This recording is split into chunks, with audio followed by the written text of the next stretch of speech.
Hello, I'm Jim. I'm the sales director here at Manor Classics, and like the rest of my colleagues, we're going through our car history. Now, I've got a very bizarre car history, so bear with me.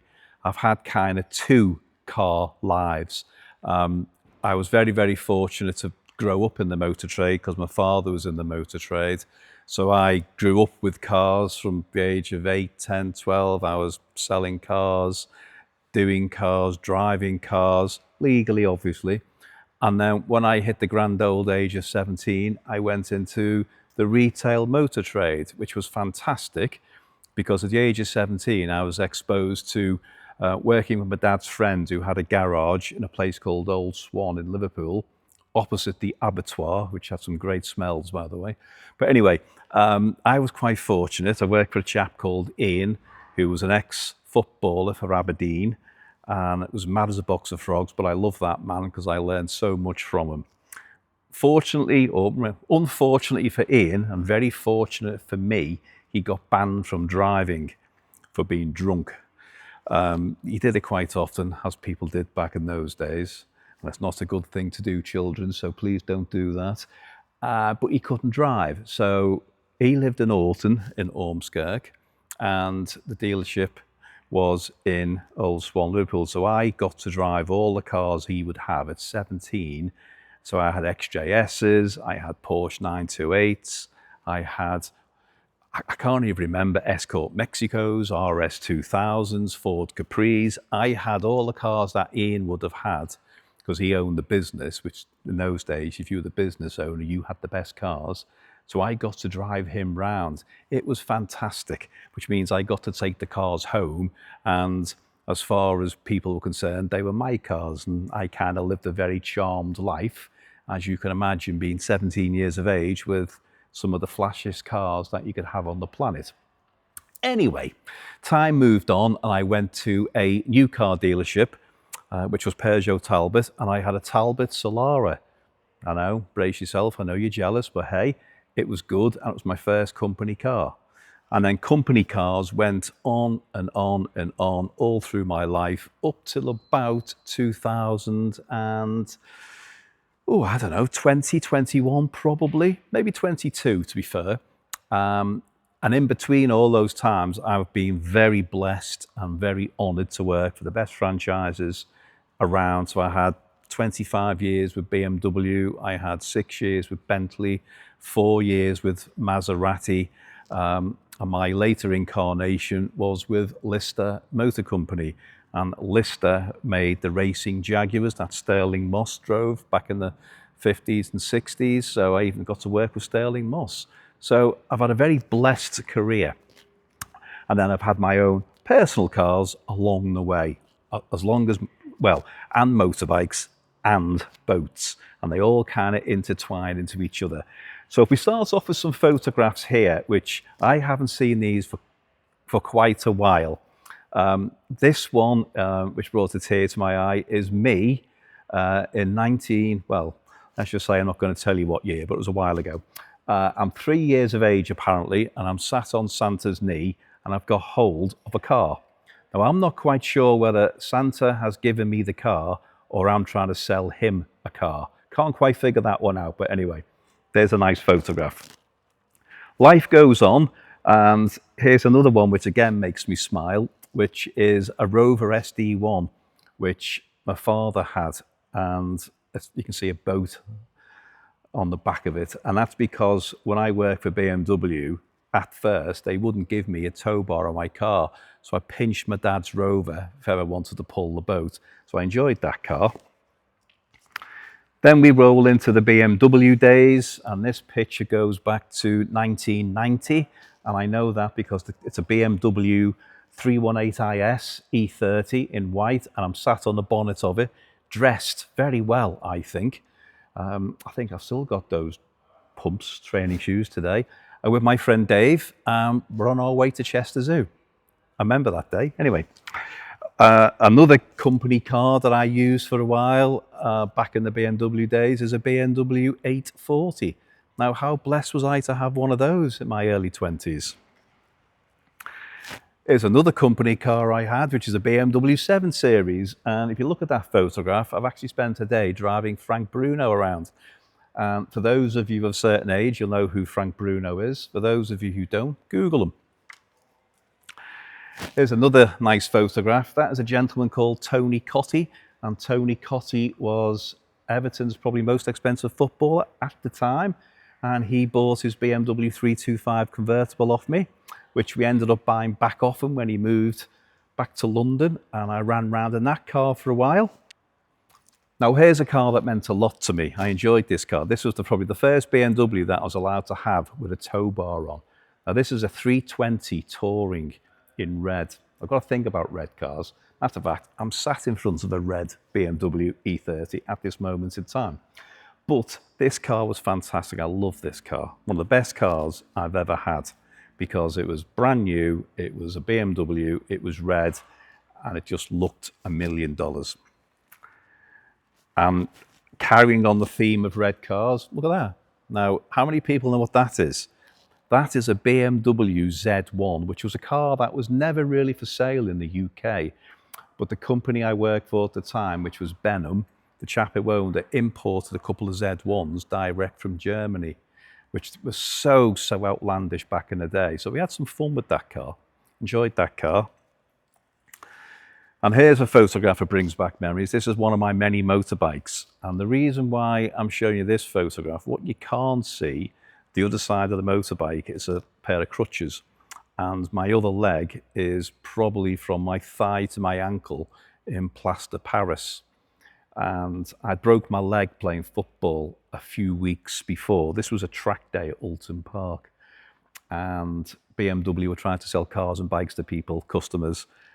And my colleague Norman, so good afternoon Norman, or good morning Norman, whichever part of the world you are in these days, was driving us to Oulton Park in a BMW E30 M3, which is left-hand drive.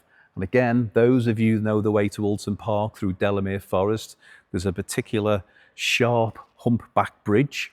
And I've got my leg stretched out in front of me in the passenger seat in plaster Paris. Norman thought it would be very funny to hit the bridge at speed, and the car left the road, as they do, and it came down with a bit of a crash and a bang. And unbeknown to me at the time, he re-broke my leg. So at this particular moment in time, I agreed to buy this BMW K1 motorcycle with a broken leg, bought the bike, couldn't ride it for 6 weeks. So cheers, Norman. Then we move on to a car here, which again, this is a Triumph TR7. Now this car, I have to say, I love this car as well. We used to use this to pull the boat round with as well. And we actually destroyed this car because we backed it into a slipway at Seaforth to pull the boat off because we were water skiing on the River Mersey, and the handbrake wouldn't hold it, and the car and the boat and the trailer all went into the Mersey. We managed to get it out, but the car was completely and utterly useless. So, sorry, but I did destroy a TR7.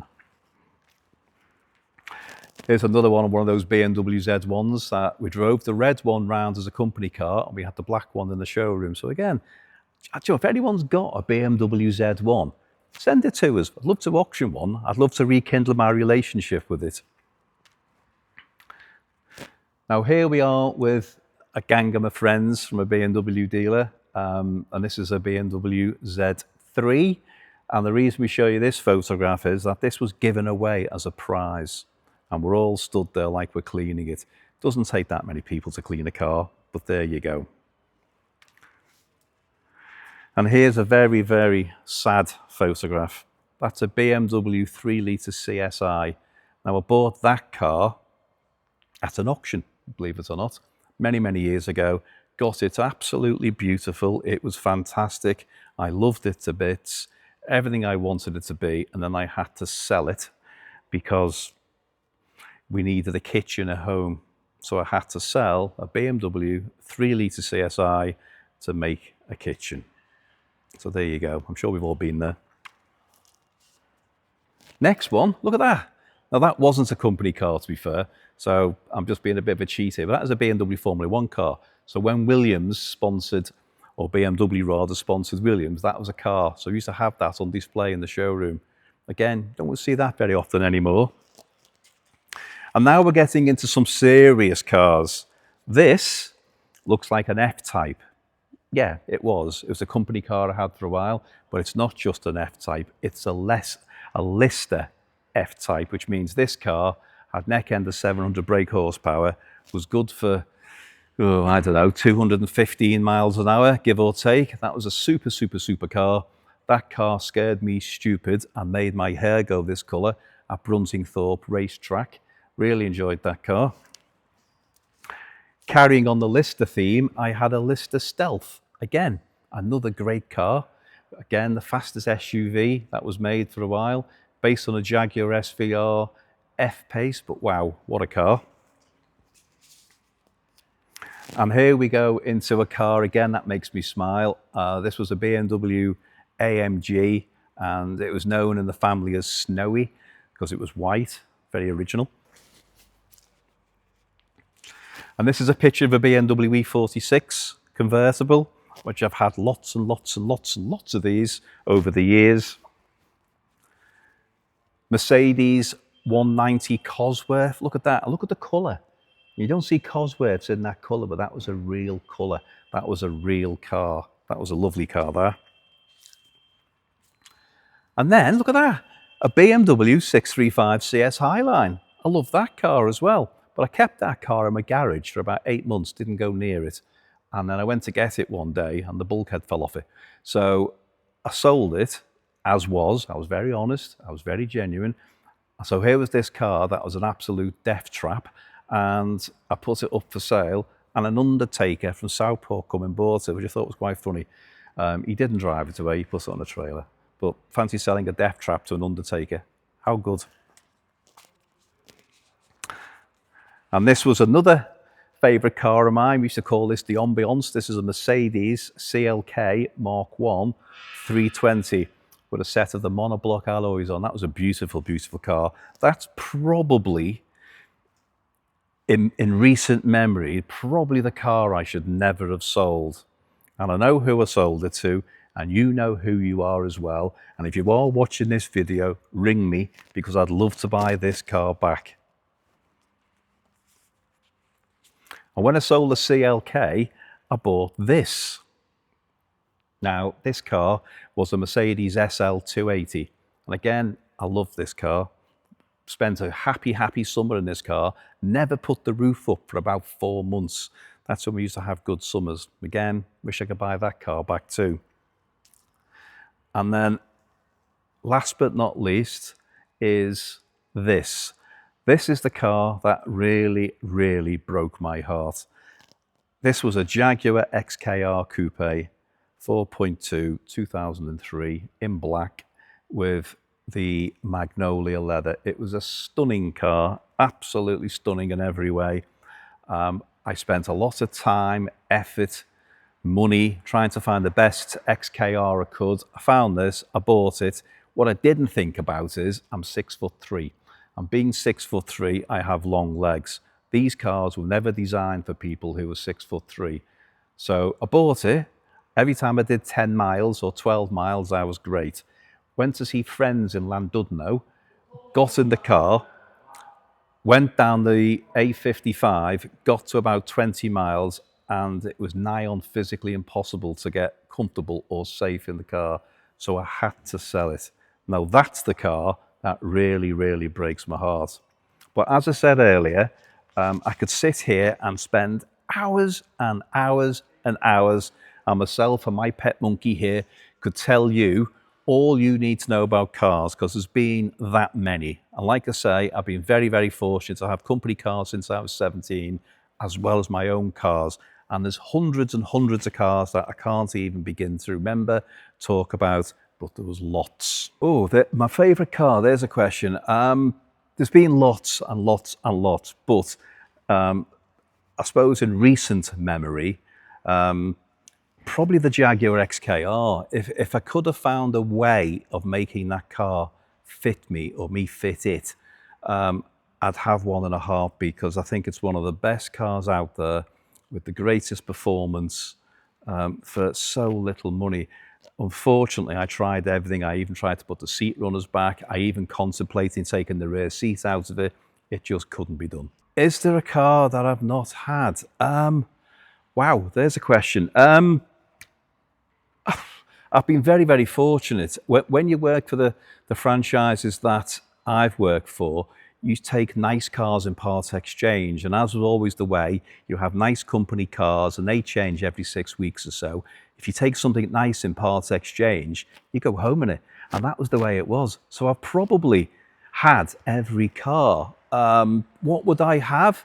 I'd have something very simple, if the truth be known. I'd probably have something like, well, one of the cars that I really, really miss was a Volvo P1800 Coupe that I had. I kind of wish I had that car because that was a great car. I loved that car.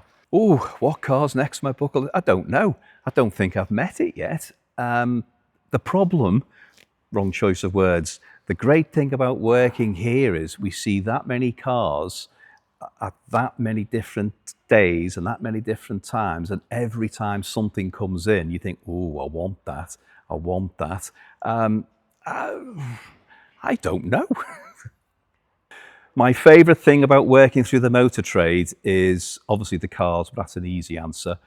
But do you know what? Really, it's the people. Because again, I've met celebrities, I've met absolute characters, I've met lunatics, I've met them all, and every one of them has been an education and has a story to tell. And that is the beauty of having, how many years? I don't know, 44, 45 years maybe of being in the motor trade. I've met most types of people. However, nothing ever surprises me because I'm still meeting different characters, especially here, because there's nothing quite like the classic car fraternity to surprise you and put a smile on your face. Well, thank you for watching that. And there were lots of questions that have now triggered lots of questions in my mind. Like I say, I feel extremely blessed. And if I had my time again, I'd still do the same career I had, because being a car fanatic, I have had a great time. And I just wanted to continue and meet the cars that I've not met yet and enjoy them, and meet all the people that were yet to meet and enjoy spending time with them too. Yeah, thank you very much for that. Hope you enjoyed it, and bye for now.